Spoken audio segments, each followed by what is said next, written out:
Evershine Pazhoor സംഘടിപ്പിക്കുന്ന അഖില Kerala sevens football ടൂർണമെന്റിന് വെള്ളിയാഴ്ച തുടക്കമാവും. ജില്ലയ്ക്ക് അകത്തും പുറത്തുനിന്നുമായി 16 ടീമുകൾ മാറ്റിവരിക്കും.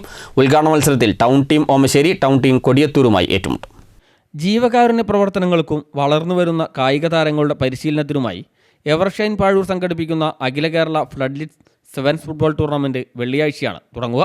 CK Abdurahiman Haji memorial prize മണിക്കും Vavat Muhammad master memorial winners ട്രോഫിക്കും ടീം എലന്ത സ്പോൺസർ ചെയ്യുന്ന അബു നാരങ്ങാളി റണ്ണേഴ്സ് പ്രൈസ് മണിക്കും MK നല്ലമ്പരൻ മെമ്മോറിയൽ റണ്ണേഴ്സ് ട്രോഫിക്കും വേണ്ടിയാണ് എവർഷൈൻ പാഴൂർ അഖില Kerala floodlit sevens football tournament സംഘടിപ്പിക്കുന്നത്. ജില്ലയ്ക്കകത്തും പുറത്തുമായി 16 ടീമുകൾ മാറ്റുരയ്ക്കും. ഉദ്ഘാടന മത്സരത്തിൽ town team Omassery, town team കൊടിയത്തൂരുമായി ഏറ്റുമുട്ടും. ടൂർണമെന്റ് 2 ആഴ്ചയോളം നീണ്ടുനിൽക്കും. കാൽപന്ത് കളിക്ക് വർഷങ്ങളുടെ പാരമ്പര്യമുള്ള പാഴൂരും പരിസര പ്രദേശങ്ങളിലും ഇനി കാൽപന്ത് ലഹരിയിലാവും. കളി രാത്രി 8:30 ആരംഭിക്കുക.